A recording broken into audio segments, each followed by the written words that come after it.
With a gun resting precariously on a cup of noodles, a sigh of relief echoes in the aftermath of violence, as the rabbit-masked killer stands over his fresh victims, casually sitting on a body while preparing his meager meal, only to discover that the noodles are still completely raw, a failure his partner explains was due to the water being merely lukewarm, prompting a deeply frustrated sigh, because for once in his life he just wanted to eat something good. Which led his partner to suggest they simply try cooking at home, an idea the masked man actually stops to think over. Later, a single light glows in the otherwise dark city, where the killer now unmasked admits that he only owns work knives, making this whole idea of cooking for himself feel incredibly strange. And when his partner asks what kind of food they even have, the answer is a sad collection of canned tuna, ham, and kimchi, though his partner insists it's more than enough to make rice balls. So he reluctantly begins mixing the ingredients together by hand, producing a result that looks undeniably pathetic, but his partner still has to ask him how it tastes, and as he takes a bite tasting only the raw separate ingredients, a faint, almost imperceptible smile appears on his face, making him decide that he absolutely needs a proper cooking knife, wondering if it only tasted good because he made it himself. From that single transformative moment on, he starts to cook, letting it become a hobby, a strange and peaceful new ritual. As he secretly dreamed of one day becoming a chef, a life so far removed from his bloody and violent past, built on the simple grounding act of preparing a meal, so he announced his plan to quit the company entirely, desperate for a normal life and a chance at a new start. But this farewell party was designed to be exceptionally brutal, pitting him alone against the full force of his former colleagues, while two enforcers explained the terrible price of retirement, a process they ominously called a settlement,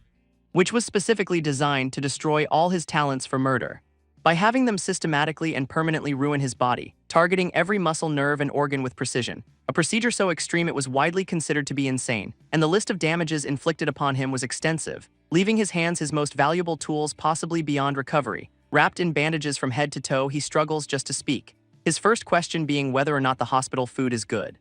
And the answer he receives is a quiet, deeply disappointing no. Time passes slowly in a lonely, snow-covered place. And in this new setting, a meal is being served, where a young girl, Jin Sianu, is eager to eat, while the others at her table watch her struggle with a thick piece of meat, until a scarred hand gently guides her knife for her, and she notices the scars, innocently thinking they're for Halloween, but he just tells her to focus on her food, not on him, as a surprising lesson in expert knife work begins, and he slices the meat with an impossible fluid precision, triggering a memory of his past life as a head chef, recalling his old feared name Blade Rabbit. But now in this new life he introduces himself simply as Goya, dismissing the bloodstains on his coat as just a kitchen mishap. The customer, the young girl, takes a hesitant bite, savoring the incredible flavor as she chews slowly, her eyes suddenly widening in a moment of pure unadulterated delight, and she declares that the food is unbelievably good, her smile so radiant and completely genuine.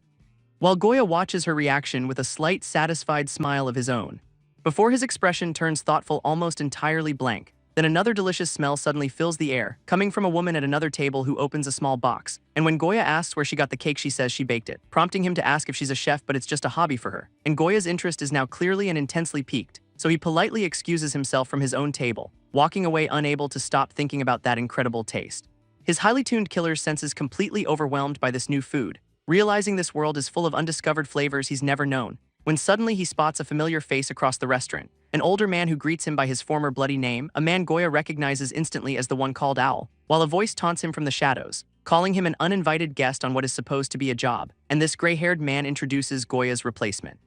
presenting a simple bottle of apple wine as a mocking gift. But Goya's scarred hands can barely manage to open it, a pathetic weakness the old man is quick to mock, as stitches show on Goya's ankle when he tries to walk away, and Owl promises him one last meal before the killing starts, because these men know his body is completely and utterly wrecked. In the kitchen, the bird-masked observer warns him about this path, pointing out that his hands are just a mess of sutures, but he forces a painful yet fiercely determined smile,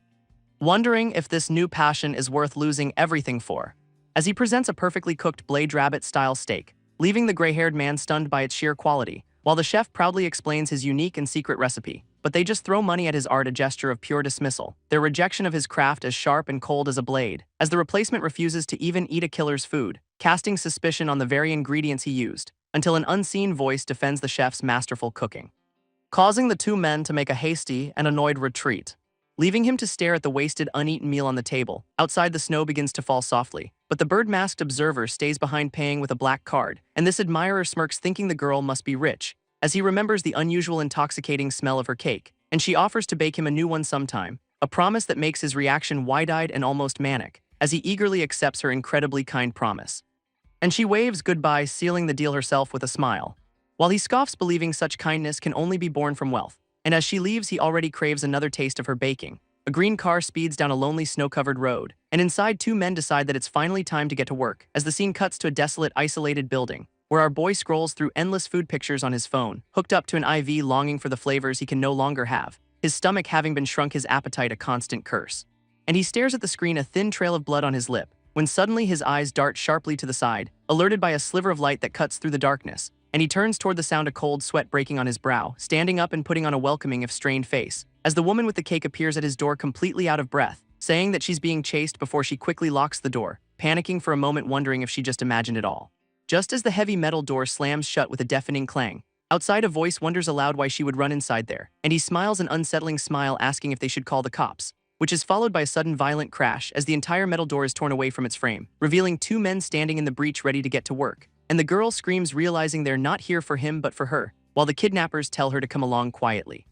And she freezes, paralyzed by their menacing threat. But the scarred man grabs her hand, urging her to run, though he only takes one step before his ankle completely falters, a sharp, debilitating pain shooting straight through his leg, and he collapses, admitting the limb was already broken to begin with, telling her to just go to save herself while she can, so she surrenders, offering to go if they agree to spare him, and then smashes a bottle over one of the men's heads, knocking the older kidnapper out completely cold. A move the chef watches, stunned by her sudden bravery. But the second man overpowers her with terrifying ease, and they begin to discuss their grim assignment, a 300 million one-side gig they couldn't pass up, while one of them crushes the precious cake box under his foot, and they begin dragging the unconscious girl out through the snow, the older man asking his partner if he feels sorry for the chef, gesturing back toward the ruined building, where the chef is on the ground holding a single ruined slice of cake. And he eats it, his expression completely unreadable. Before he rises, walking towards them with a quiet, deadly purpose, the senior kidnapper questions why he's even interfering, reminding him that he's retired while they are active and armed, and the rookie in the blue jacket is clearly getting annoyed, so he finds a loophole that lets him attack a civilian by ripping a heavy street sign straight from the frozen ground, claiming that whatever he does now is just self-defense, and the senior tries to stop his overeager partner. But the rookie is a natural-born hunter hungry for a fight, swinging the makeshift weapon down with all his might, only for a single finger to meet the heavy metal edge, slicing the entire sign cleanly in two, leaving the rookie to stare in utter slack-jawed disbelief, as his powerful weapon is now completely destroyed, and the scarred man reveals his own blade, a flimsy plastic knife held in the hand of a broken body, with which he effortlessly deflects every single one of their attacks, and the rookie is suddenly trapped, completely unable to move. While the scarred man explains the secret isn't about force, it's about the technique, a simple push and then a pull, a method with which you can slice through absolutely anything, and he walks past his opponent, leaving a fatal wound in his wake, as the rookie screams out in his final moments of agony, a testament to why among countless killers he was known as Blade Rabbit. The senior watches all of this from his car, entirely unsurprised, deciding it's time to finish the job himself.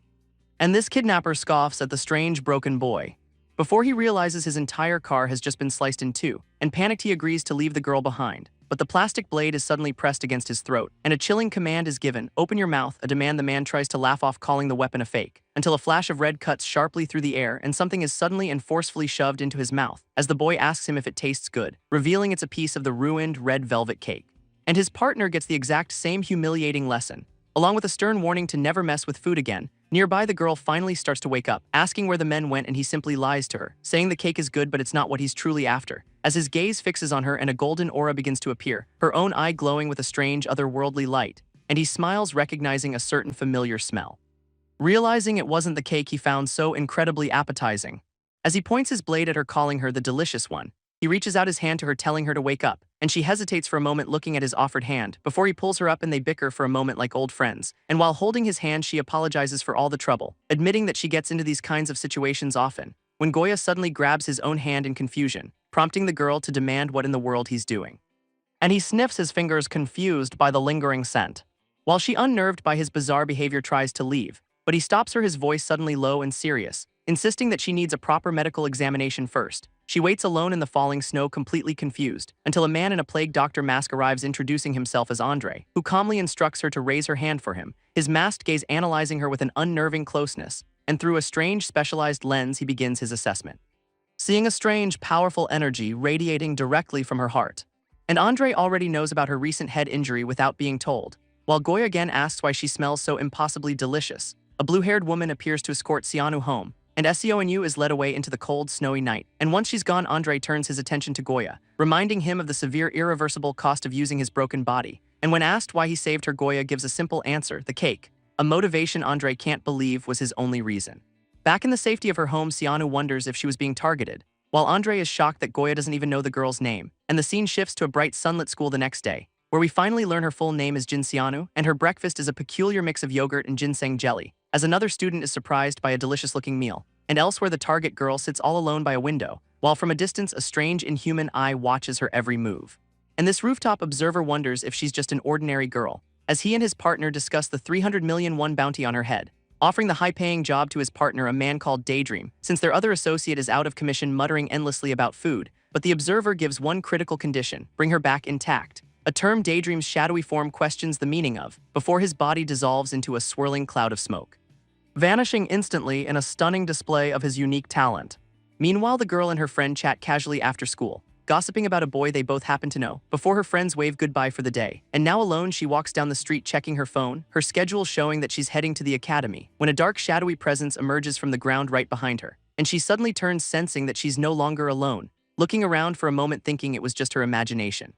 while the shadow looms, noting her surprisingly sharp instincts. And she glances back one last time, feeling deeply uneasy, because the street is crowded but no one seems to be following her, so she dismisses the feeling and continues on her way. But her pursuer is right there, perfectly disguised as a normal salaryman, as Daydream's talent is perfect disguise, hiding in plain sight, an agent's specialty, the subtle and deadly art of illusion, and his target walks on still shaken from a past traumatic event, so he follows her believing she's just a helpless civilian. Until she glances over her shoulder again, a brief moment of doubt in her eyes, making him reconsider her instincts are just incredibly sharp, and his plan must now change to account for the crowded street, his weapon simple and unassuming, a common pen, and he closes in as they both wait at a crosswalk, the red light holding everyone in place for a perfect opportunity, and he moves silently through the crowd ready to make his strike, his target precise, a single fatal point on her body. And as the signal changes, he finally makes his move. One swift motion intended to pierce her lung, an attack that would have incapacitated her before she even knew what happened, but a calm voice suddenly cuts through the noise of the city, and the agent turns to see a scarred, smiling face recognizing the chef. Stunned, the agent asks how he could have possibly gotten there, as the chef casually stands beside him, a predator's grin on his face, putting an arm around the agent asking about his recent injuries. And in his other hand, he holds the agent's now bloody pen, while the woman turns back, offering them directions to a nearby hospital, and the agent realizes the chef broke his arm and took the pen in a single instant, as the chef warns him not to interfere with his new contract, a sharp squeeze of pain forcing the agent to silently submit. And to the woman, the chef claims they're just old work friends catching up, before the girl reveals she knew he was following her the whole time, and she had thought he was just another one of her pursuers. They stop to rest for a moment in the snowy landscape, and she asks for a moment to bandage her injured foot, an injury she got while escaping from her previous captors, which triggers a flashback revealing a masked examiner's suspicion, as he realizes her toe is not just injured but actually broken, an injury that should have completely crippled her, but she ran for hours on it anyway just to protect Goya, and now she questions if their meeting was really just a coincidence, but he ignores her, his focus entirely on her painful-looking foot. And she's surprised that he can see past her tough, resilient act, as his stitched hand reaches out toward her injury, and he brings a single drop of her blood to his lips, making her scream, horrified by his sudden strange action, but he just smirks, calling the taste completely ordinary, until a strange, pained look crosses his face, as a powerful psychic blast seems to hit him out of nowhere, his eyes going wide with an unexplainable shock.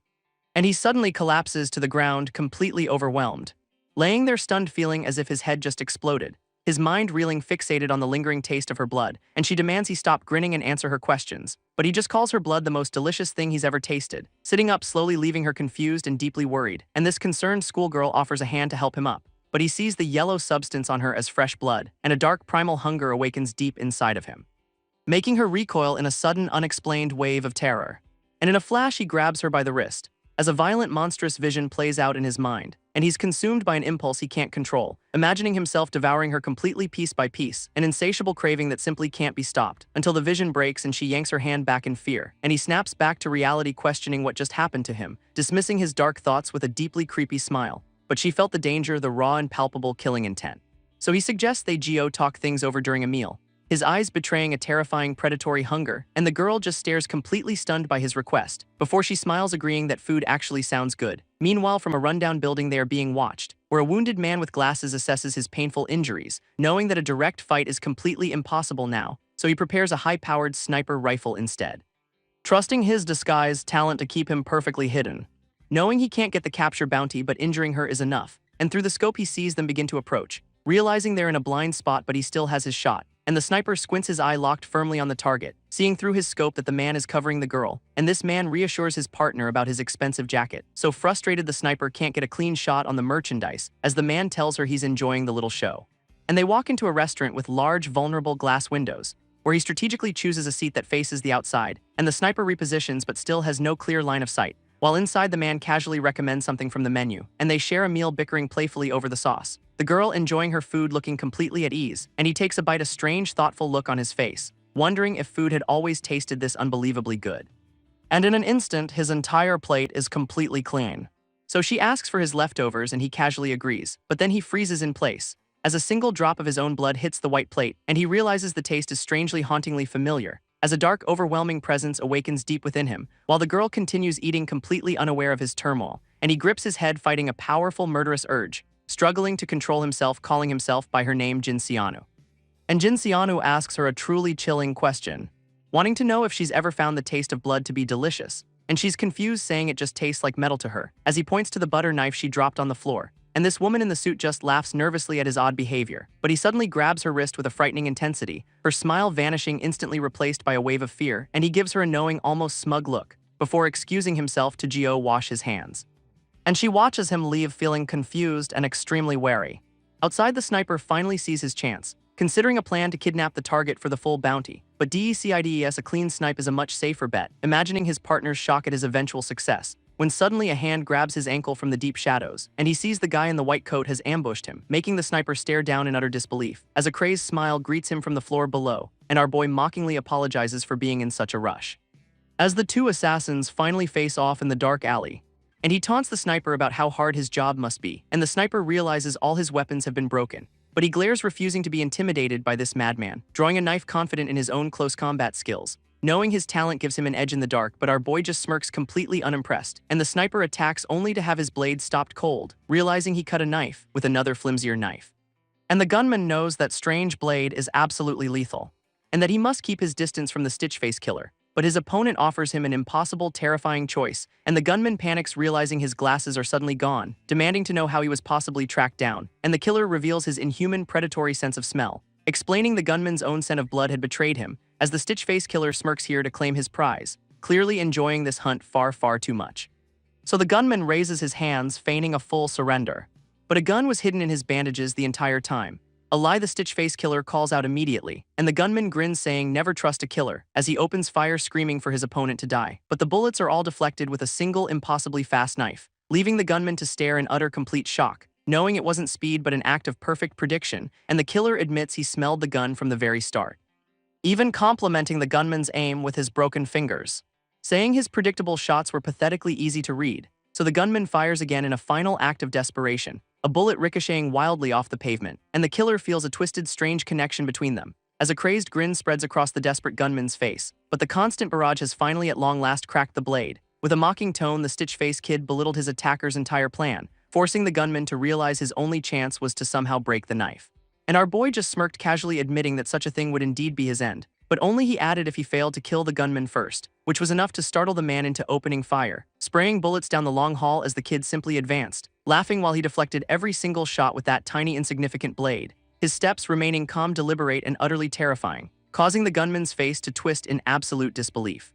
as his target was clearly enjoying the violent onslaught, just walking directly into the hail of bullets like it was nothing at all, prompting the gunman to scream, demanding that he stop laughing immediately. And a shot finally connected, shattering the butter knife into pieces, leaving our boy to look down at his now empty hand and simply say, oops. So the gunman took aim once more, yelling for him to surrender, and the kid slowly, almost theatrically, raised his hands into the air, while his attacker panted with relief, thinking the fight was finally over. But then the boy opened his coat, revealing a terrifying arsenal of tools, pulling out a heavy hammer and offering his opponent a choice, asking what specific tool our boy would prefer to die by, though the kid just looked at him, completely unimpressed by the display, before he flicked his wrist, magically producing another butter knife, leaving the gunman to stare in a state of absolute paralyzing shock, as our boy explained that he's weak to guns, so he simply brought refills. And the gunman screamed, finally realizing this kid was a walking armory of knives. Later, this same killer stood triumphant over his fallen victim, as a terrible realization began to dawn on the man bleeding out on the floor, and he screamed for his partner in a final act of desperation. But the killer coldly denied that any such alliance ever existed,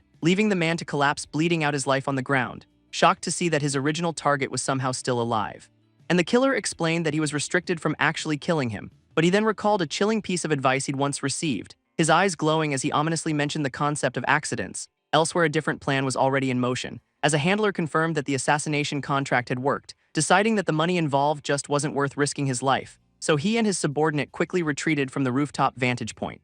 While back at the restaurant, the girl looked up from her table. Seeing that our main character had returned from his so-called business, he looked terribly unwell, as if he were struggling to endure some great pain, and he told her that this whole situation just wasn't going to work, leaning in close to her before making a very strange request, asking if she could possibly give him some of her blood, admitting that he remembered her blood being delicious from before, which caused her to recoil in disgust, calling him a complete pervert.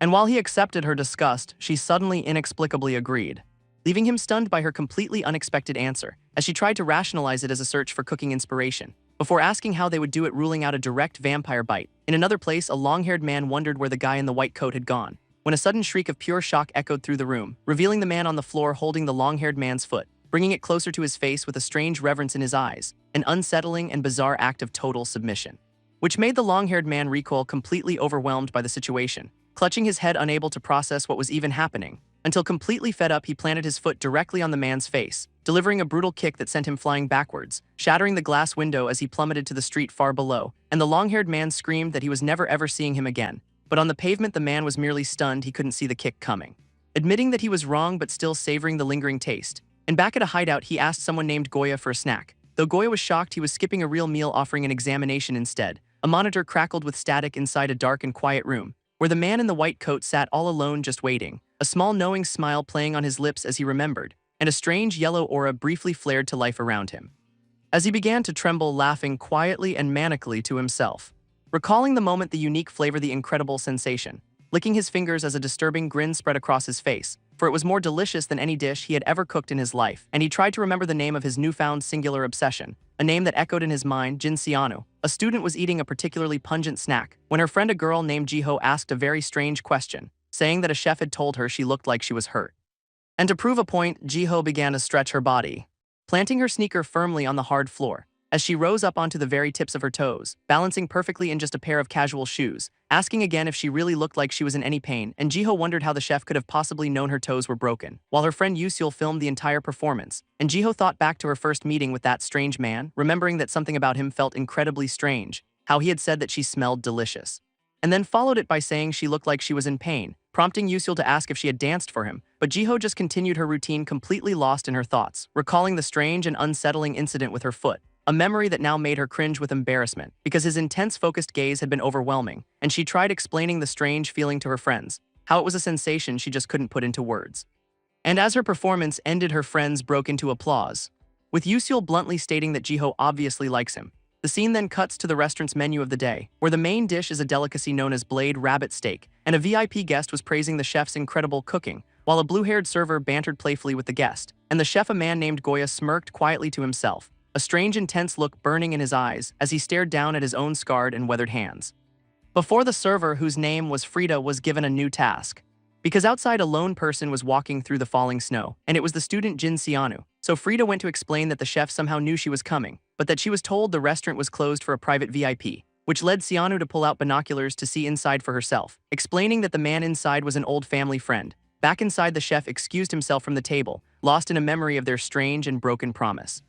returning the clothes he had kept for her all this time. And now she was sitting across from him at a table, presenting herself as a perfect model student, which left Frida amazed by her obvious talent and intelligence. But the chef was completely and utterly unimpressed, his cold, dismissive reaction shocking both of the women, though Xianu pushed past his cutting comment to continue, beginning to tell him the story of her life, explaining that it all started when she was just a child, and she saw a beautiful ballerina performing on a stage.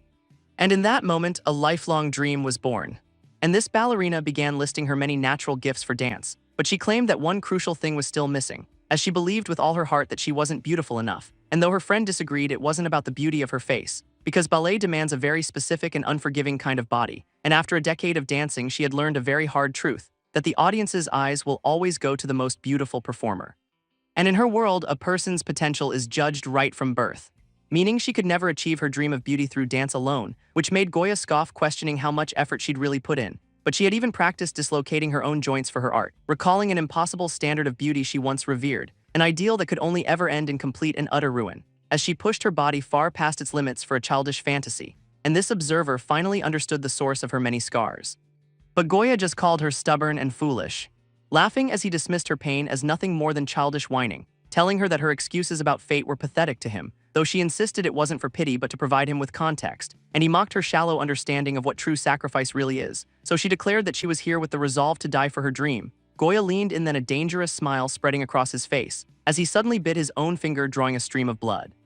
and then spat that blood directly into his glass, leaving her to only stare in a state of utter shock, while he mocked her, feigning a fatal blow to her chest, and that terrifying, familiar feeling returned to her, as a cold sweat broke out across her skin, and she insisted she had tried her best, but he just scoffed again, lecturing her on the absolute limits of the human body, how people can't just decide to become weightless, but she told him she had a demonstration to prove him wrong, and for a single breathtaking moment she defied gravity itself, becoming as light and ethereal as a floating feather, leaving her critics stunned by the impossible feat, a technique that only the most accomplished masters should possess. But his shock quickly turned into a fit of manic laughter as he dismissed her incredible skill as a simple circus trick. So she raised the stakes, demanding a date with him, an absurd request that left him completely speechless. And while he admitted her effort was admirable, he demanded she give him a single reason to accept. And a friend's voice echoed in her mind, "It's love." Back at school, her friends were growing worried about her as they reviewed the footage from their most recent practice, the girls gathering closely around the small phone screen, and they noticed how much Sianu stood out from the others, praising how incredibly beautiful she looked while she was dancing. But Sianu suddenly collapsed in a fit of distress, horrified by her own pained expression in the video, and the chef asked her about that very same strange expression. Because in her mind she had been lost in a beautiful, perfect dance, a moment of pure, unadulterated artistic inspiration, where she felt the same awe as when she first saw ballet as a child. But he snapped her out of the trance with his sharp words, and she insisted that her performance wasn't just an act, so he pressed her, asking what she was really thinking about, and her foot came down, shattering the floor beneath her like glass, and standing on the shards she admitted it was about him. But that she couldn't say more, fearing he'd get too arrogant, when a sudden wicked realization seemed to hit him, and he grinned, asking, "You like me, don't you?" Which left her appalled by the very accusation, so he brought up the time that he had fainted, triggering a flashback to the moment when he collapsed on the floor, and he accused her of kissing him while he was unconscious, but she just laughed, claiming it was only CPR, and he teased her, saying he was just savoring the moment, while the rest of his crew watched the drama unfold. And she learned that CPR is also called the kiss of life. She stammered, becoming completely flustered by the implication, and he just gave her a smug, all-knowing smile, which made her explode, shouting her denials at him, while he daydreamed about a much more romantic version of the event, and she furiously began listing all of his unattractive qualities. The student begged for just a little of his time, citing an important competition, but Goya just smirked, flatly refusing her request. So she reminded him that he tasted her foot, calling it a kind of promise, and desperate she offered him her own blood in exchange for his help, but he just leaned back, looking completely uninterested, saying he already knows the taste and finds the whole idea perverse. When she had a sudden realization, he's a chef, and he thought she was just talking nonsense, finding the idea of cooking with human blood completely absurd, even questioning how you could possibly serve such a thing. But a dark, twisted thought began to cross his mind, and she asked again, willing to do anything to repay him, so he vaguely agreed that he would consider it, before Goya dismissed her, saying his break time was over, and outside she yelled for his consideration to be a positive one, while a masked man asked about Miss Sianu, and Goya joked that he'll date her, adding the grim condition only if he's still alive by then, as his senses suddenly triggered, detecting a nearby presence, a foul-smelling operative who was now within his range. Meanwhile, Miss Sianu and her friend were walking through the snow, and she casually mentioned that another kidnapper has appeared, pointing out a man in the crowd who was steadily approaching them, and pretending to take a selfie, she analyzed the stalker's powerful build, asking her friend to walk with her, confident that she could escape, feeling them creating more and more distance from the looming threat, when a blue-haired person appeared lost in the snowy town. And her companion offered to teach her how to properly read a map. But a sudden gunshot shattered the quiet, peaceful moment, and the blue-haired person was hit, stunned and bleeding on the ground, while her friend watched in a state of absolute frozen horror, and the attacker realized she had just shot the wrong person, as Operative Benieo was actually targeting the girl in the coat, and she casually noted the accidental but still fatal shot, which made the girl realize this wasn't just a kidnapper, but that she was facing a professional, ruthless killer. Elsewhere, the chef was being questioned about why he was leaving, and he just smirked, saying he must attend to his customers, as the girl finally understood that she was the true target, and Benieo delivered a final brutal blow to the body on the ground, causing the girl to scream her friend's name, Frida, before Benieo turned her umbrella weapon on her next target, and a second shot rang out, hitting the girl's leg. Then Benieo walked away, telling the onlookers that they were just filming a movie. And the girl collapsed, unable to feel her leg at all, as Benieo revealed it was just an anesthetic, but that Frida was truly dead, and she prepared to take a photo to confirm the kill, though the girl fought against unconsciousness but ultimately failed, and Benieo smiled, her mission now nearly complete. But a mysterious man began to approach from down the street, confronting Benieo for attacking an innocent civilian. This coordinator then got an order to retreat from the area, but he defied it, shooting his target anyway. smirking now fully committed to his own violent plan. But the bullet did absolutely nothing to the mysterious man, and the coordinator was thrown violently to the ground, as he clarified that this isn't just a strong man, but a monster with a terrifying superhuman density. And suddenly the monster felt that something was terribly wrong, as a potent poison began to course through his veins, a toxin that had been hidden in the coordinator's earring. But this monster refused to go down so easily, vowing that he'll take the coordinator down with him, and he lunged forward with all of his remaining strength. But the coordinator blocked the desperate final blow, an arrogant move easily stopped and deflected, as he scoffed at fighters who rely only on brute force, and the monster known as Wild Dog activated his own unique ability, so the coordinator prepared himself for a real fight. But a new challenger suddenly arrived on the scene, a blue-haired woman wounded but somehow still standing, who shrugged off a direct gunshot wound like it was nothing, and she asked who had hurt her unconscious companion. So Wild Dog tried to explain that he's an ally, but she didn't listen, landing a solid, powerful punch, making the monster who shrugged off bullets actually stagger, and he couldn't tell who was right or wrong anymore, so his solution was to just knock everyone down first. But a new operative mocked his sudden arrogance, and a fist was his immediate and only reply, making the two attackers realize their grave mistake. Because in a raw fight his martial arts were supreme, the two operatives advanced cautiously down the road, as three combatants locked eyes ready for all-out war, and they swarmed him from both sides at once, trapping him between their coordinated attacks in what had become a desperate life-or-death battle. And he searched frantically for an opening in the chaos, using the body he was carrying to strike back at them, a shocking move that sent them all to the ground, and the operative with the pin seethed with a silent rage, while our boy leaped over them trying to make his escape. But they recovered instantly, giving chase once more, and the scarred operative's eyes were cold and determined, as the kid's eyes widened when he was finally caught, a hand grabbing him, halting his escape completely. But the operative's face filled with sudden shock, as the kid twisted his body and landed a solid blow, making the scarred man's face crack from the sheer impact, and he stumbled back, momentarily defeated by the boy,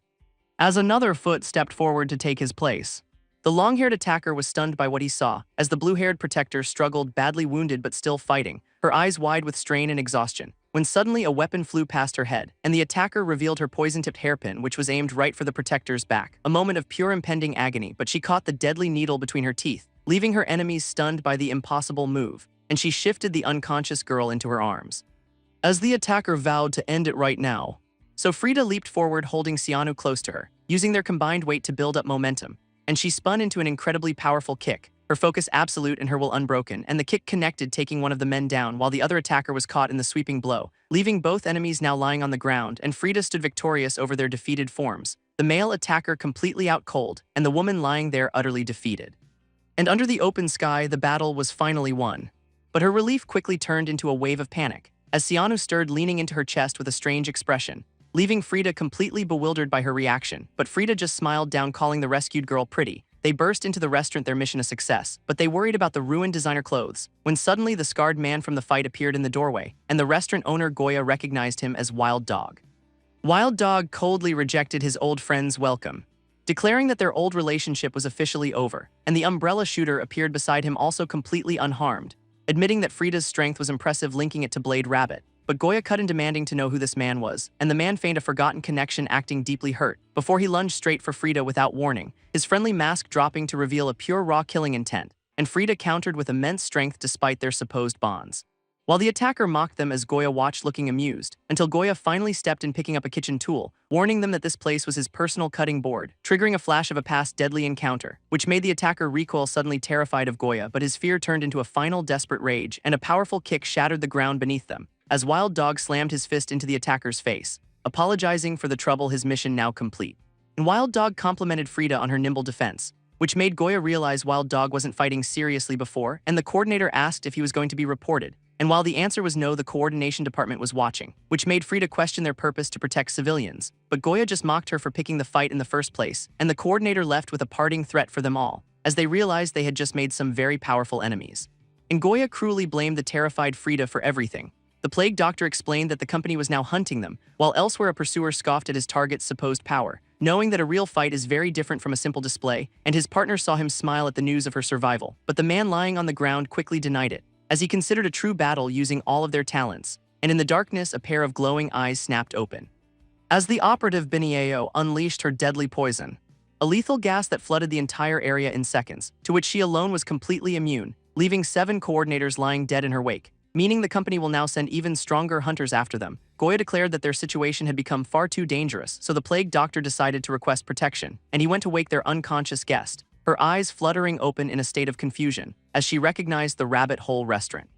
and was shocked to see Frida standing there perfectly healed. So the scarred man explained she had collapsed from exhaustion, while her red umbrella melted into a puddle on the floor, and the memory flooded back. It was all real. She had almost died just a few moments ago, and these people were clearly not human, so he offered to postpone their date, but she quickly backpedaled, blaming her collapse on fatigue, insisting on the date on having her perfect moment. But he warned her that this decision was final, a true point of no return. And he laughed, asking what could possibly be worse than death, when suddenly a bird-masked man intervened, and the scarred man taunted him, calling him Andre. He then revealed his true desire. He wanted her blood, and Andre knew that she was aware of the danger she was in, as a flashback showed her hiding a grave and terrible injury, and another memory revealed a promise of long and drawn-out suffering. And he touched her hand, calling her one of them now, which made Andre spill a bottle in a fit of frustration. And she tried to exchange contact information with the man, but he refused, determined to keep all of the control. Yet she stood firm despite the clear and present threat, and later she arrived for the date beautifully dressed up, entering a grand hall feeling suddenly self-conscious, and in the distance she saw that he was already waiting for her. A man with stitched hands decides to kill some time, a dark knowing smile playing on his lips, as he waits looking entirely too pleased with himself, and suddenly a woman appears before him completely shocked. Immediately questioning his choice of such fancy attire, her face flushing as she seems lost for words, while he just leans in close, ordering her to go straight home, scolding her for daring to wear any kind of scent at all, and though she protests, he just laughs at her defiance. The mall's bright, overwhelming lights blurring for just a moment, so an hour later she returns visibly annoyed, her stylish outfit gone, replaced by simple sweats, and he whispers that he much prefers her natural scent anyway, which prompts her to demand an apology he flatly refuses to give. But as she continues to argue, he suddenly winces in discomfort, clutching his nose, completely overwhelmed by a nearby store's fragrance, and she can't help but smirk, enjoying his sudden unexpected weakness. As they debate their plans for the evening, with him insisting on food, and food wins, so they walk on together through the bustling mall, eventually finding a small, unassuming noodle shop tucked away in a corner,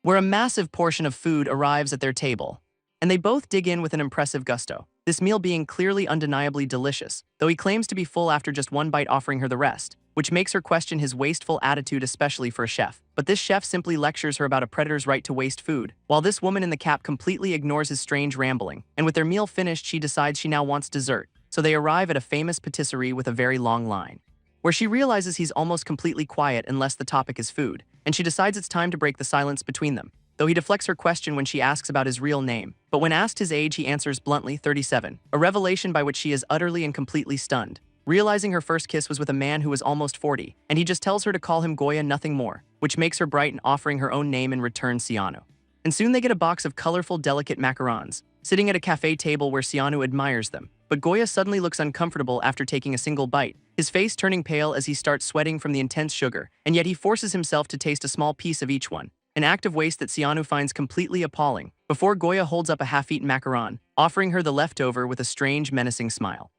So Siano grits her teeth and firmly refuses. But he shoves the sweet treat into her mouth anyway, and her eyes widen, surprised by the incredible taste. So she immediately asks for more, but Goya is completely drained, and he just holds up a drink for her instead. This woman in the cap offering him a drink for his blood sugar, as he just stares back looking completely exhausted, taking a sip with a sly knowing grin, while she worries about his health, offering to go to the hospital, and he calls her a lifesaver, a compliment she just brushes off, insisting he must repay her, completely unaware of a hidden observer, because from the shadows a masked man watches their every move, and he holds out his hand, calling her name, Jin Siano, making her look up, startled by his sudden forward gesture, as he smirks, calling this little outing a date, and she tentatively places her hand in his, so they walk off together hand in hand through the crowd, while he insists he's telling the truth about his intentions, and Jin Siano seems to believe him for the moment.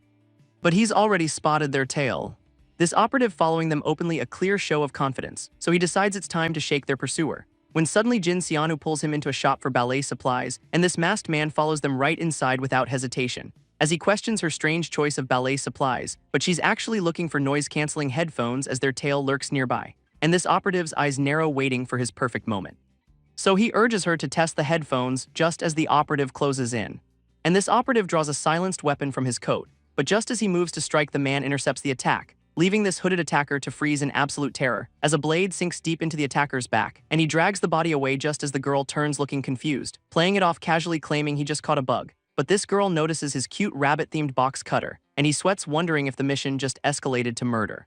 So she offers him her headphones to calm his nerves, calming music coming from a classical ballet, and she smiles, happy to share something she truly enjoys, which causes his mind to drift to a distant memory of a different girl smiling in a warm, gentle light, her eyes seeming to hold a special place just for him, a bright, unforgettable smile from his past, and back in the present he says something feels wrong, revealing he couldn't hear a single word she said, while from the shadows unseen eyes are watching them, and a new team of operatives is introduced. Following their target from a cautious professional distance, as he gives her a gift still calling this a date, and she applies hand cream to his heavily scarred hands, gently massaging the lotion into his rough skin, while he claims her personal scent is transferring to him, calling it her unique spring-like scent, which leaves her completely flustered by his words, until he clarifies he meant she smells like a spring salad, and these assassins watch their target walk away.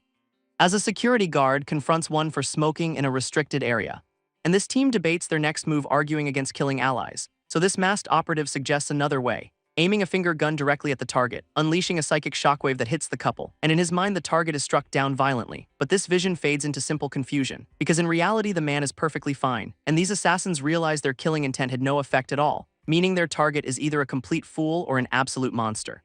As this couple enters a nearby photo booth, and this team sees their chance to finally strike, though a younger member warns against the incredible risk, but their leader gives the order from afar. And operative Cindy explains her plan from a public restroom, saying she'll wear him down mentally and then move in, and this masked operative agrees to cooperate with her. So Cindy smiles, trusting her team completely, but as she explains the plan her door begins to rattle, and this stall door slowly creaks open,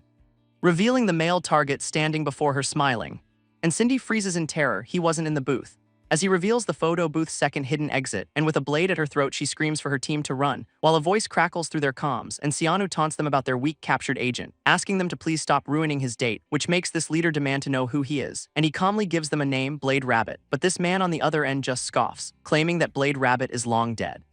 And this entire group erupts in mocking laughter. But a small seed of doubt has been planted, wondering if he could really be that legendary operative. And back in the restroom, Sianu considers his next move, having successfully erased his own scent trail, knowing it's time to get back to his date, and he leaves behind a single trace of the fight, a small pool of blood on the clean floor. So these assassins decide to retreat for now, knowing they can't possibly win a direct fight, and meanwhile back at the photo booth,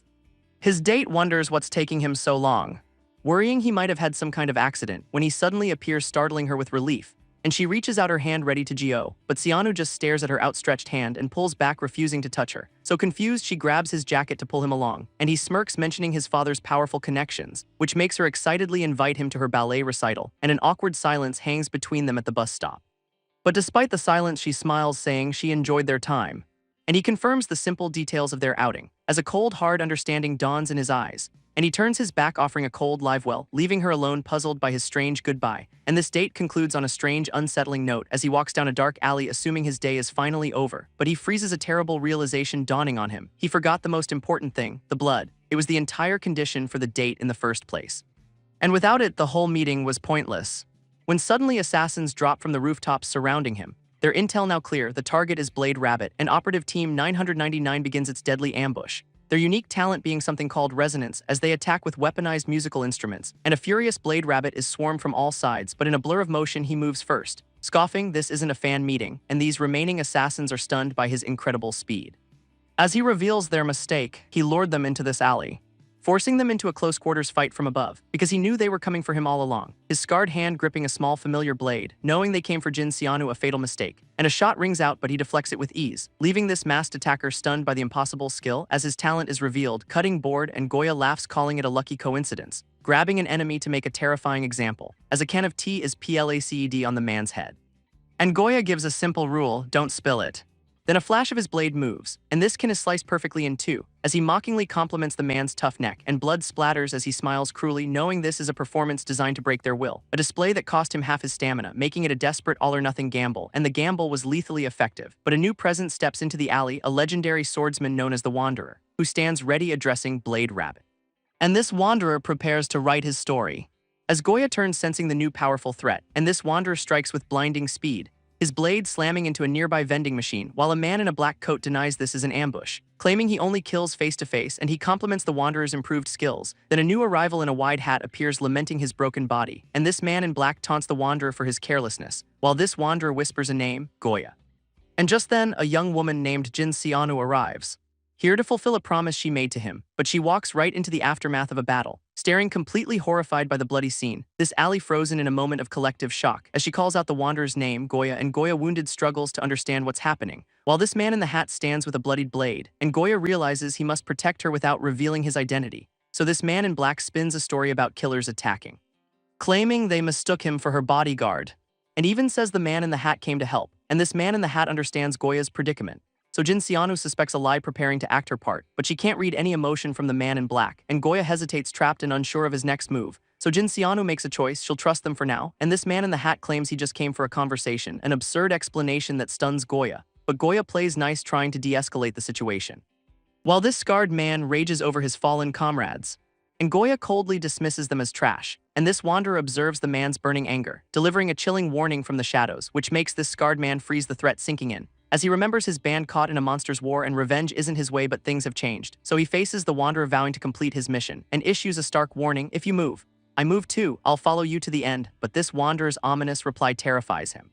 And Goya interrupts their tense standoff, reminding them they're just having a conversation, while from afar Blade Rabbit watches the confrontation unfold, and a hooded woman recognizes the wanderer's killer instinct. So this scarred man realizes Jin Xianu is everyone's target, and he gives Jin Xianu a coded message about her shoes, his true meaning being run for your life, and she understands the signal, trusting him completely. Promising to run hard, she sprints away, as Goya watches her flee completely unbothered.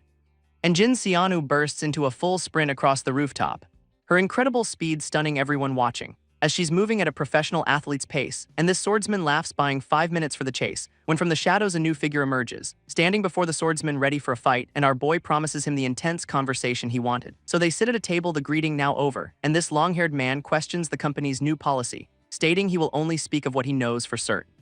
That this company wants the girl's rare blood. And a flashback reveals the truth. She's being hunted for her blood type, as this masked doctor explains her blood has no antigens, while this girl and her protector continue to flee. Her blood being a universal match for anyone, but for her it's a curse, she can't receive other blood, and this swordsman finally understands its true value, finding the concept of rarity delicious, but he questions the low price for such a prize, and this informant suggests the price is a filter. A glint of realization appearing in the swordsman's eye, and this informant admits he only took the job to buy a sword, but the bounty has been updated 1.5 billion, and this informant calls this the predator's right to change the rules, as he suddenly attacks a blade flashing from his foot, but this swordsman blocks, calling this a conversation too, and this informant's blade grazes him, testing his strength. So our boy laughs bloodied, telling him to stop licking him with his sword, because this wanderer's swordsmanship is a practical art,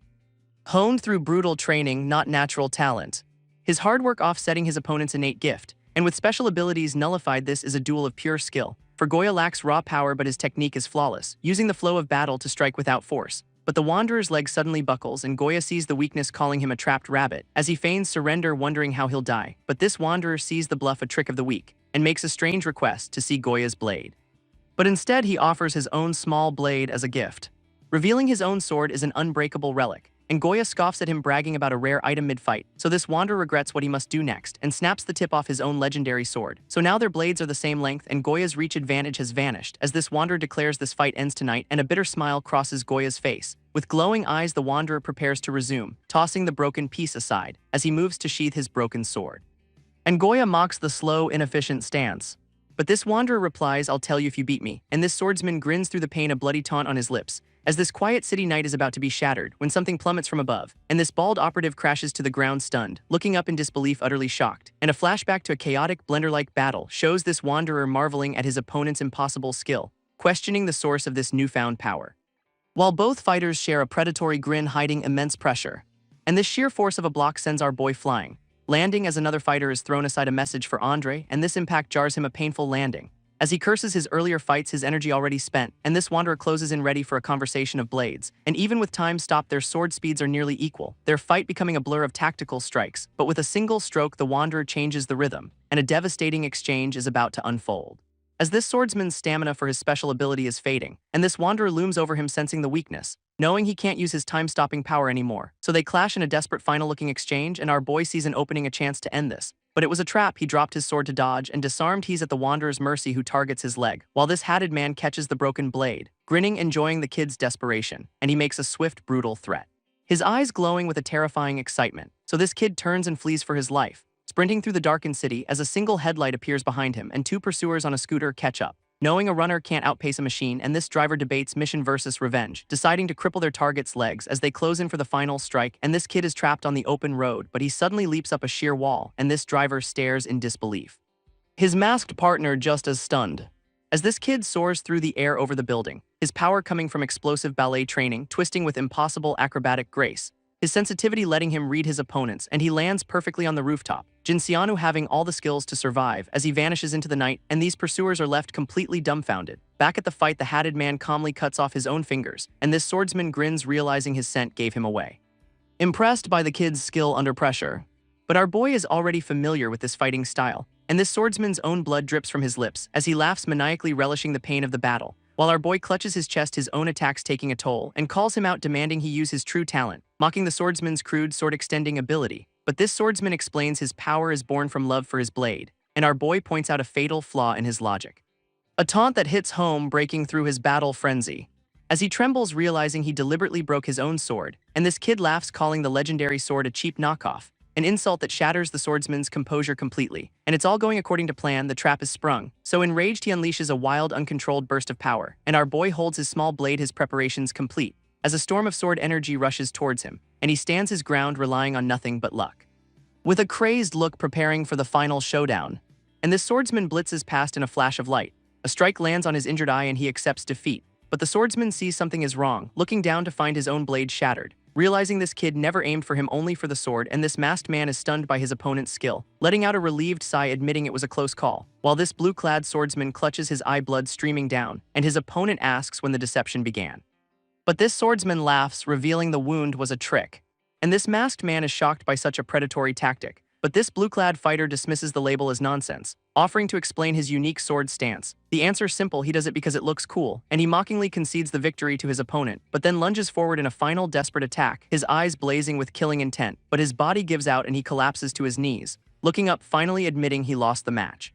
As this masked swordsman stands over him, blade ready, and this defeated fighter spits blood, revealing a truth: his opponent had never fought him seriously until today, and this victor feels a sudden dark impulse to end him. But he sheathes his sword, choosing victory over violence, knowing defeating a weakened man won't earn the sword god's praise, and he requests a real duel next time with live blades. And this blue-clad swordsman smirks, having expected to survive, but using all his stamina was a grave mistake. And he makes one last threat: he's going to finish the job, and immediately collapses, completely spent. He was far too exhausted to even muster any anger, especially as the swordsman mocked his weakness before leaving him behind, though it was clear that bravado was just a front, because now he was left with a jade board that should lead him to the girl, but he had absolutely no idea how to even use the thing, grumbling under his breath and wishing for a simple map, when suddenly his target came running right toward him. And meanwhile, the injured swordsman was reflecting on his brutal day, just as a blue-haired girl appeared out of nowhere with a cheerful greeting, catching him completely off guard, before she struck with such blinding speed that it sent him flying, leaving him to lament his own weakness, needing someone else to finish his job. And as the swordsman recovered, confused, he realized she knew he was a killer, as she challenged him, ready to go all out, which made him smirk, thinking this was a fortunate turn of events, since he was looking for a fight tonight anyway. But his confidence vanished as his sword shattered in his hand, and he panicked, knowing he was useless without his weapon, just as the blue-haired brawler charged forward again, while the injured man waited patiently, having already called for backup, his eye glowing a menacing red as he whispered, "Found you," and a lone silhouette began to approach from the darkness, a girl in a hoodie who recognized him, asking Jinxianu, and Jinxianu, bloodied and beaten, explained he had just come back, while the disarmed swordsman could only watch helplessly from the ground, as Jinxianu worried about his bleeding eye, beckoning for the girl to come closer, then suddenly grabbing her arm and pulling her in, collapsing against her, completely spent from the fight, his senses dull but sharp enough to confirm she was unharmed, leaving her speechless as a wave of relief washed over her, and she nervously began to bargain about how much blood she could give, demanding an explanation for all this, which he refused to provide. Just as a bright headlight cut through the darkness, and his pursuers roared into view on a scooter, making Jinxianu panic, wondering how they were found so quickly, knowing these two were blinded by a thirst for revenge, and with his weapon broken and his hand useless, he accepted his fate was total annihilation. But Jinxianu offered her blood a chance to fight back, knowing that calling the police was useless now, though he was too weak to move, telling her to run, insisting that she would survive if she just escaped alone. But the pursuers skidded to a halt, surprised by what they saw, finding only Blade Rabbit waiting for them in the alley, a smirk on his face from the dead end he had chosen, making them wonder if he had somehow defeated Wanderer. But his condition was critical, he was barely even standing, presenting them with the perfect chance for revenge, until the masked pursuer realized they had a new target, the girl, and the cat-eared girl vowed revenge as they began to retreat, while he watched them flee, wondering why they suddenly backed off, as she swore she would refuse to lose any more of her people. And now alone, the scarred man finally slumped against a wall, knowing he had told Jinxianu to run, but this outcome was something he had never expected. While high above the city, Jinxianu was soaring through the stars, catching her breath in the quiet of the night, the wind feeling cool and refreshing against her face, as she floated freely, suddenly very glad she had worn pants. Her identity now revealed, Jin Xianu a target with a massive bounty. And he looked up from the alley watching her flight, finally understanding her true value in this whole affair. And when she landed gracefully, she asked if her plan had worked. He had to admit her performance was decent enough, holding out his hand to help her up, supporting her as they began to walk away together, and she marveled at how high she had just jumped, a feat made possible by her ballet training letting her defy gravity, before she asked why he was so completely exhausted.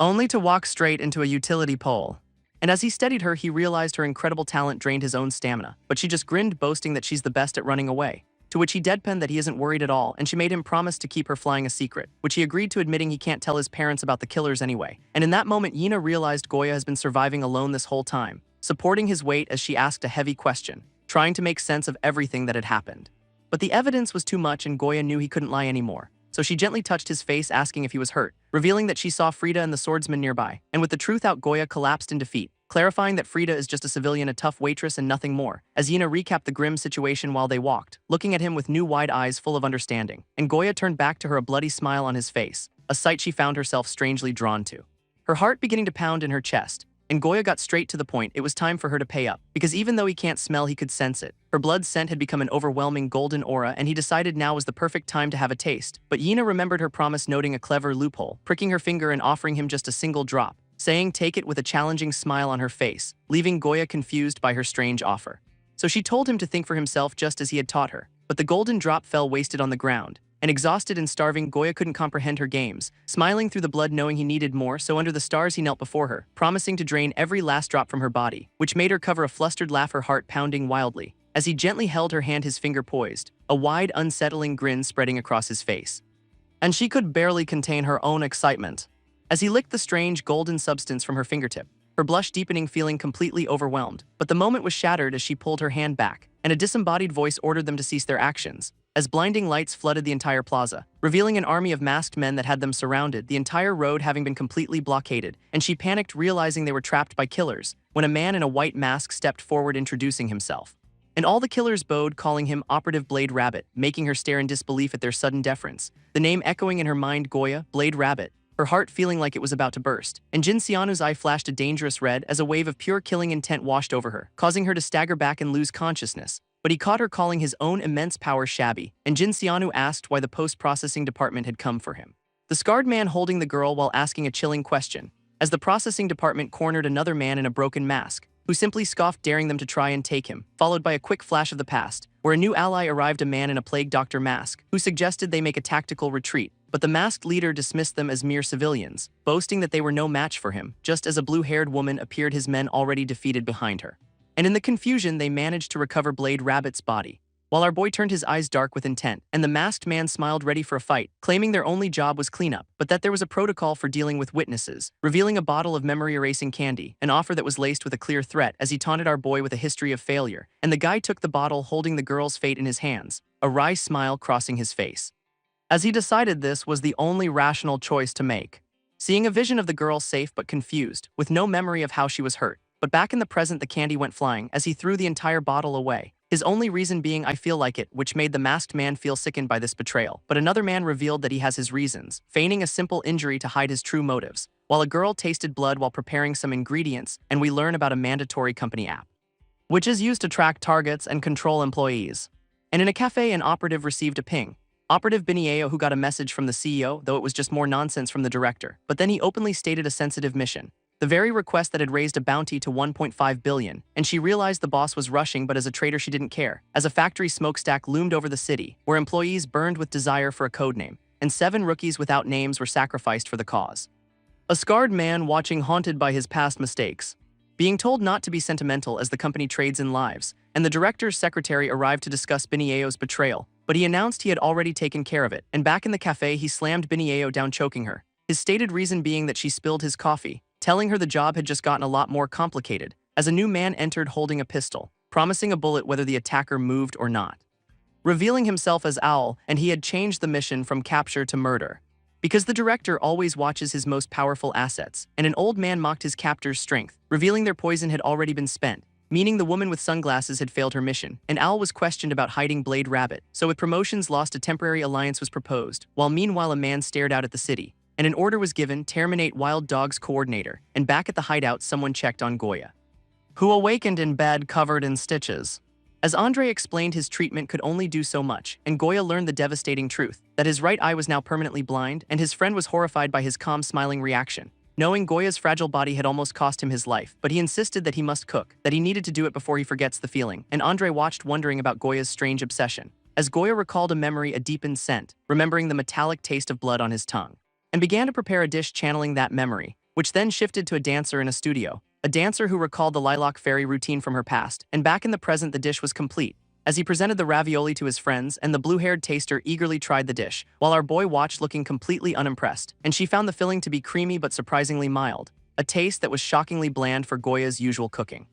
So Goya fumbled trying to explain his simple approach, and was asked to improve the flavor somehow, when suddenly she had a violent vision of a head exploding right before her eyes, making her snap back to reality, clutching her face in shock, and Goya grinned, confirming this was the intended effect, because the aftertaste was suddenly delicious as she visualized the complex, rich ingredients, realizing the dish was meant to simulate an explosion, using a mild seasoning to unleash a powerful burst of aroma.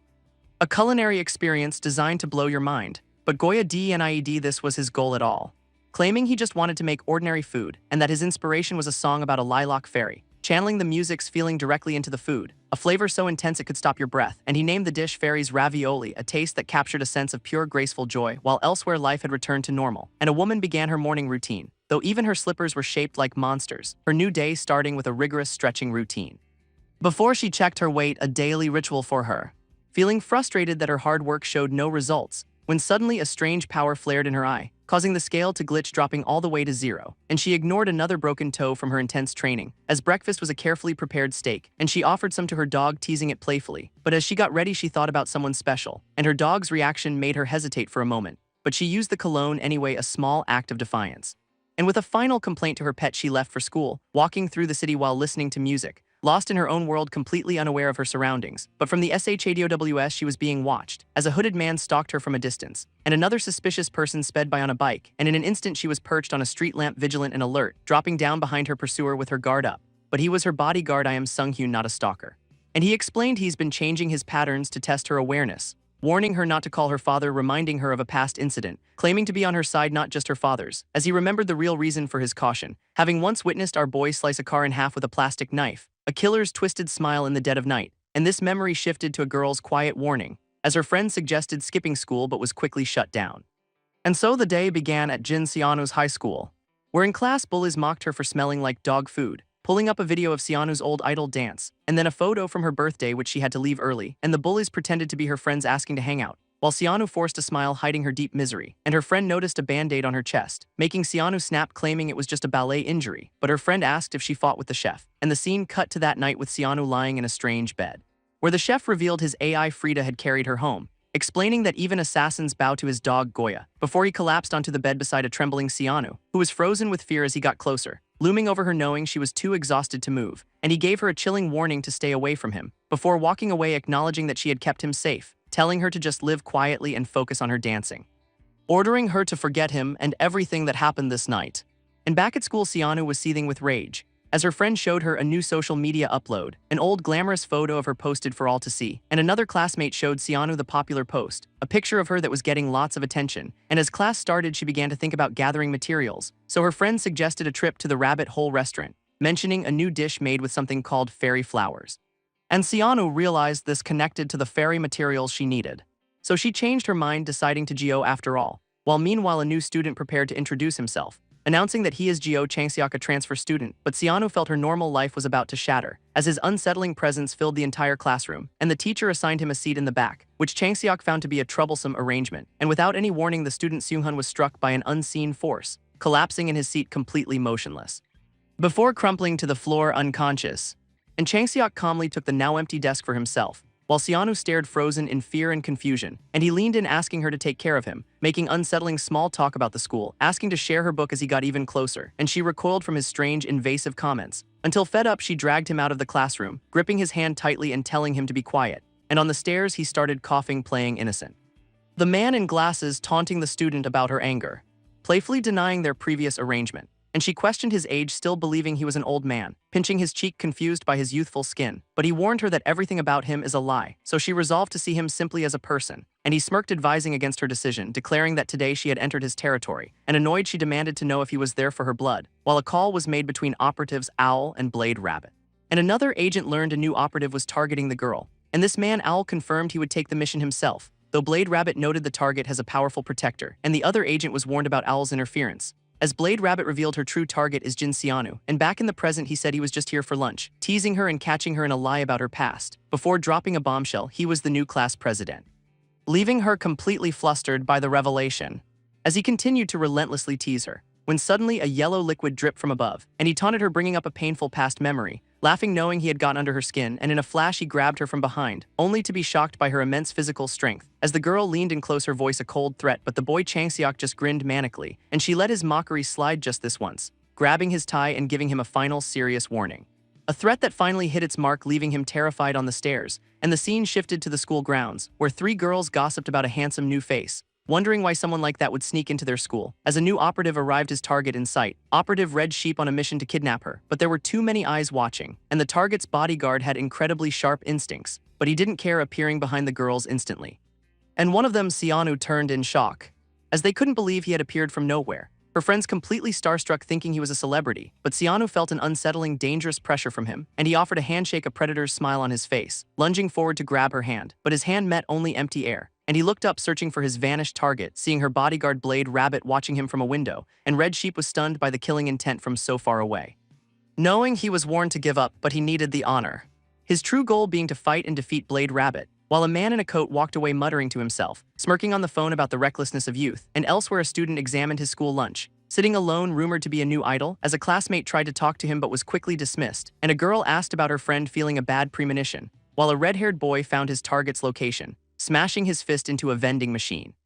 pulling out a can ready to settle an old score, his leg muscles swelling with incredible power, as he leaped high enough to see the school rooftop, preparing to snipe his target with a coin, and with a flick he sent it flying with explosive force, the projectile screaming towards the classroom window before he fired a second shot with his other hand, two projectiles now racing towards the students inside. But the student Goya revealed his own strange talent, summoning a set of cutlery into his hand as a shield of silverware swirled around him, leaving the red-haired attacker stunned by the sight. His projectiles deflected, knocking him off balance, and Goya smirked, knowing he could summon even more, while the girl inside mistook the sound for lightning, and Goya noted the attack was aimed perfectly, making the attacker realize his target was a master of both close and ranged combat, and the scarred manipulator smirked, knowing his identity was at risk, when a girl suddenly grabbed his jacket from behind, saying she had a bad feeling, but he just dismissed it. And elsewhere, two students ran toward a red-haired man, who revealed his sinister talent, fan meeting, handing them knives with a simple mission, their target being the man with the scar on his ear, and the girls, completely mesmerized, agreed to the task. As the red-haired man reluctantly sealed the deal, and footsteps echoed down the empty school hall, the two brainwashed girls stalking their target, and a friend called out, but they charged right past her, lunging at the manipulator, screaming for his end. But he caught both blades with his bare hands, and with a simple "I don't wanna," he shattered the steel, leaving the girls stunned by his impossible strength. As the spell's backlash hit them, their faces twisting in pain, and they screamed, asking what happens if they refuse, but he just smiled, offering them nothing at all. And suddenly the spell broke, leaving them glowing as they snapped back to reality, completely confused, while the red-haired man watched from a distance, realizing his power had failed, learning a very hard lesson about the nature of his targets, as the scarred manipulator just played the whole incident off as simple overexcitement, handling the situation perfectly and hiding his own terrifying power. As a sinister smile spread slowly across his face, a classmate began dragging him off toward class, all while he secretly planned to hide the real Jin Xianu somewhere nearby, and once inside the classroom he casually stole another student's seat,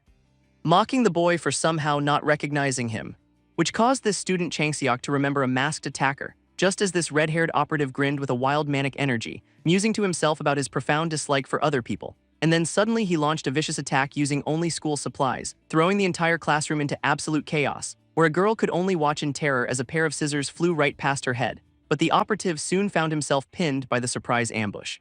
completely stunned by the unexpected power of such simple objects. Though the imposter just smirked, knowing even a pen can be a weapon, and with a quick flick Changseok's belt was cut, a perfectly calculated distraction, leaving the operative frustrated by the strict rules against harming civilians, until he deftly caught a pen with a small note attached to it, a message that was a clear challenge, a fight after school, which the operative accepted with a truly wicked grin. After school, a temporary truce had been called between the two,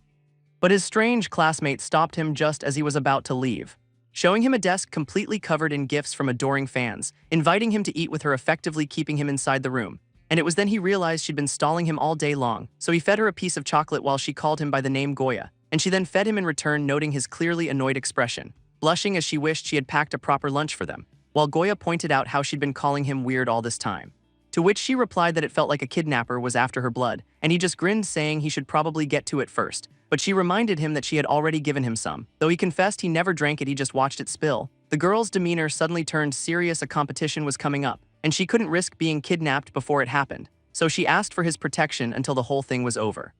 begging him from across the now empty classroom to please save her. But Goya remained silent, only a faint, unreadable smile on his lips, before he finally laughed, telling her he couldn't possibly help her, which made her grow frustrated with his constant denial. So she grabbed his scarred hand, insisting that he could protect her, her nails digging deep into his skin, drawing fresh blood, because these, she said, are the hands of a killer. She held his face in her hands, her gaze absolutely certain, explaining how he was always there, present during all the incidents. An instinct, she felt a dangerous energy whenever he was near, and she was completely convinced that Goya kills people. So she licked the blood from his hand, asking him to protect her dream, only to find his blood tasted completely and utterly ordinary, and she asked why he had suddenly become so quiet, before he slapped her hand away with a wild, manic laugh. She questioned her own sanity for asking a potential killer for help, knowing that calling her powerful father should only be a last resort. So instead, she began to gently tend to his wounded hand, trusting his twisted motives far more than she trusted money. And she asked if he had been protecting her all along in secret, convinced that he was here in this school just for her. But his cold, dead-eyed stare completely shattered her delusion. And furious, she threatened to ruin his entire life, so he calmly asked if her friends knew about this side of her, revealing that he knew everything about them, and that he even had their most private photos. Before he made a chilling and terrible promise that he would take them all down one by one right in front of her, grabbing her as his smile widened into a terrifying sneer, explaining that this right here was a real threat, twisting her desperate request into a dark contract for a killer, because a killer, he said, doesn't listen to pleas for mercy. But he's not a killer. Just as a monster appeared at the window, the red-haired bully from before was climbing up to the third floor, and the scarred student pretended to be annoyed by the interruption, mocking the climber whose cover was now completely blown, as the bully's monstrous face appeared right behind him, and she felt that same instinctive chilling danger all over again. So he told her to run to Gio and get a teacher immediately, while the attacker lunged forward, ordering her to leave them alone, and the girl realized his chilling warning had been for her benefit, vowing to herself that she would run and bring back help. As the two killers stared each other down in the silent classroom, but she stopped, turning back for one last final message, a cryptic warning that she doesn't like Goya, and these strange words left both of the men completely confused. But the suited man, the real Goya, understood her hidden meaning. The masked villain attacked, tired of waiting any longer, but Goya blocked the powerful kick without even looking, causing the villain's face to twist into a vicious, eager grin,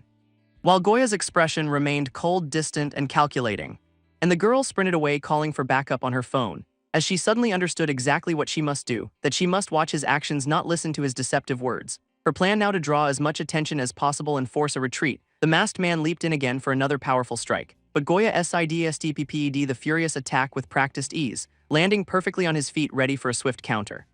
And the villain realized Goya was only feigning injury to analyze him. So he revealed his power, that self-love grants him infinite strength, believing he had plenty of time to continue the fight, but Goya revealed he's already shared his so-called love. The girl's escape was suddenly cut off by a horde of people. The villain's trap finally sprung, a crowd of charmed civilians, who grabbed her, instantly pulling her back into the darkness. And she remembered Jin Xianu's words of encouragement from long ago, how he told her she's the best in the entire world at running away. So with no time to analyze the enemy, she knew she just had to run, while the red-haired villain taunted her from a floor above, revealing his brainwashed fans, their bodies unnaturally enhanced, and a projectile coin slammed directly into her chest. The impact so powerful it fractured her ribs instantly, but she just scoffed, calling the attack merely decent. The villain then sent her tumbling down a long flight of stairs, where she landed in a crumpled heap at the very bottom,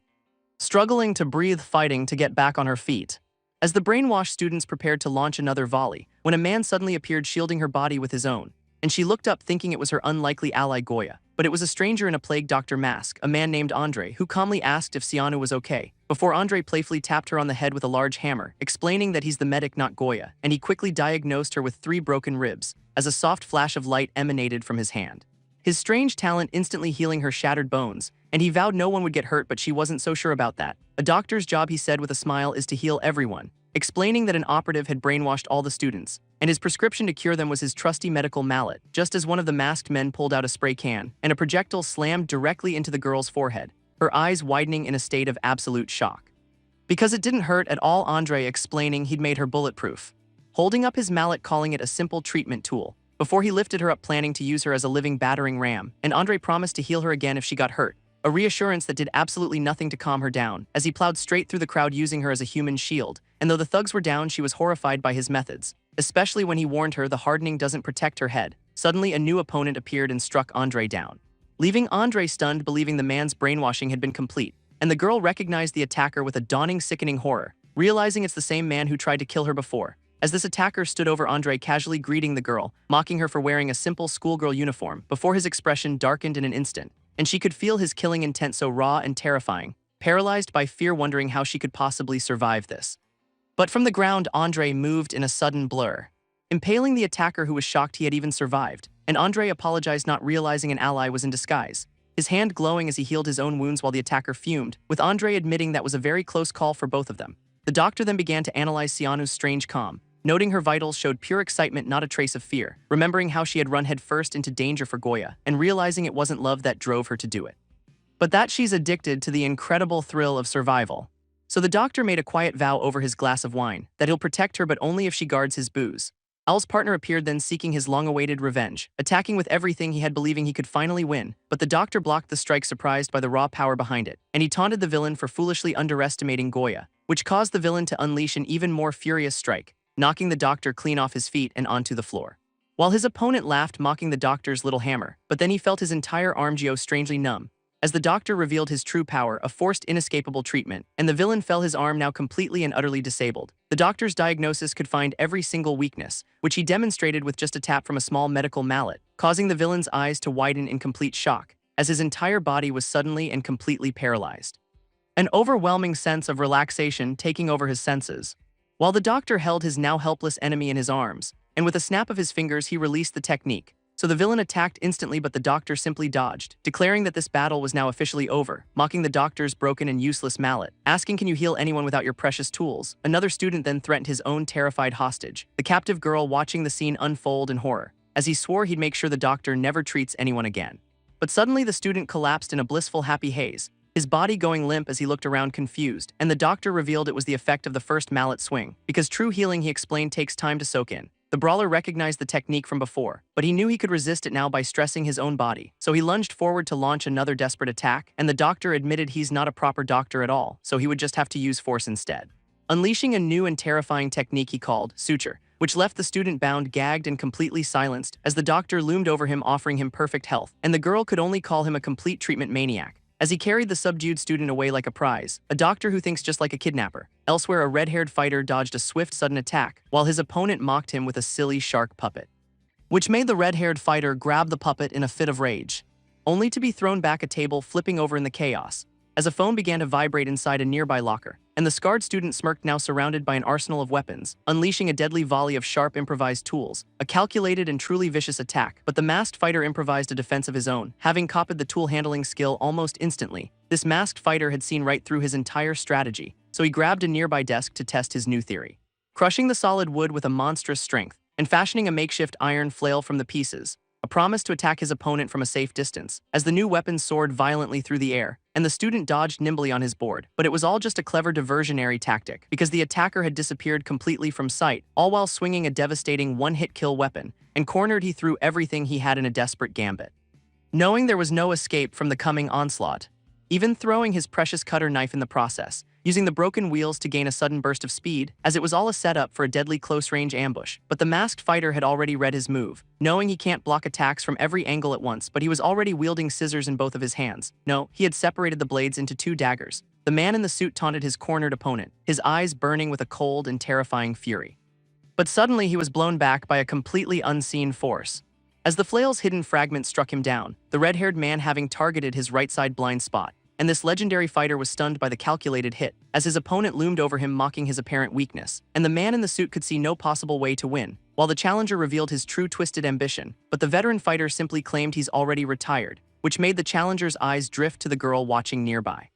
And the man in the suit tried to negotiate, but it was useless, as a new cruel idea began to form in the challenger's mind, that if the fighter won't fight, he'll just take the girl instead, though the veteran dismissed it as a simple childish mind game, until the challenger pulled a blade, making a vile threat, his taunts growing more specific, more degrading, promising to give her his own brand of special treatment. But the veteran's face remained a cold, unreadable mask, as the challenger continued his disturbing monologue,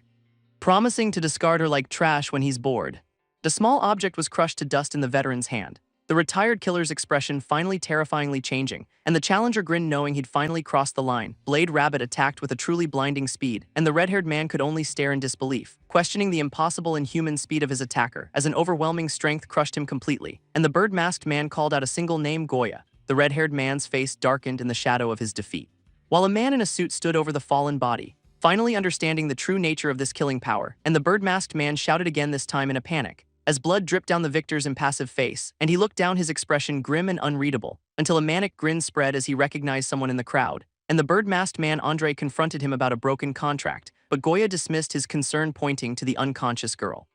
Noting the sweet scent of blood, a chilling smile on his face, as a new man, Spotless, was accused of erasing the girl's memories, and Goya seethed, calling him a disgusting hypocrite, which made Andre reel back in absolute shock, just before Goya lunged, striking Andre with incredible force.